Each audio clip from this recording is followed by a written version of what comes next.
Hallo Corneille, dis baie lekker om saam met jou te kuier. En hier's kinders wat graag 'n paar dinge van jou wil hoor. En die eerste ding is, ons weet julle bly in Frankryk en jy en jou gesin. Hoe lank bly jy al daar om mense van Jesus te vertel? In September 2025 sal dit nou 30 jaar wees wat ek in Frankryk is. Tweede een. Hoe het jy geweet jy moet soontoe gaan? Het jy gehoor hoe die Here sê, Corneille, gaan na Frankryk toe? Of hoe het dit gebeur? Nee, ek het nie die stemme van die Here hardop gehoor nie, maar omdat ons 'n bietjie doof is, of miskien is net ek wat doof is, het dit lank gevat om te hoor wat die Here vir my wil sê, spesifiek deur sy woord. Toe ek nog 'n student was, het ons elke jaar 'n sendingweek gehad by die universiteit, en daar het ek bewus geword van die nood wat daar nie net in Suid-Afrika is nie, maar ook in die hele wêreld. 'n Teks wat vir my belangrik was, is die roeping van Abraham, waar die Here vir Abraham roep en vir hom sê, trek uit jou land uit en gaan na die land wat ek vir jou sal wys. Gaan weg van jou familie af, gaan weg van jou mense af. Dankie Corneille. Was jy, as ek mag vra, was jy partykeer bang om te gaan?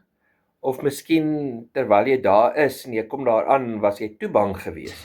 Vandag is ek nie meer so bang nie, maar ek dink daar's maar soos by baie van ons tye van twyfel, van onsekerheid, wat mens weer moet terugdink aan die beloftes van die Here, en wat mens nie altyd seker is wat jy moet sê, aan wie jy moet dit, vir wie jy moet sê nie, en hoe jy dit moet sê nie, maar ek glo dat die Here is ook getrou in alles wanneer mens met mense praat oor hom.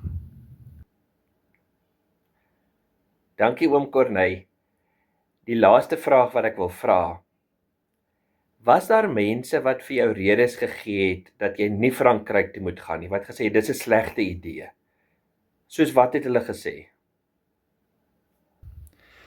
Mense het my nie werklik afgeraai om Frankryk toe te kom nie, wat mens wel hoor van mense spesifiek in Suid-Afrika is, maar hoekom moet ons buiteland toe gaan as hier so baie werk is?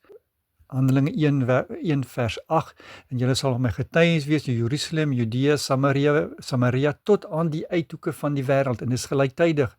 Ons gaan nie wag dat ons alles gedoen het in Pretoria of in Gauteng, en nou gaan ons besluit om verder te gaan, en nee, dit is terselfdertyd wat ons sy getuies moet wees waar ons is, maar tot aan die uithoeke van die wêreld.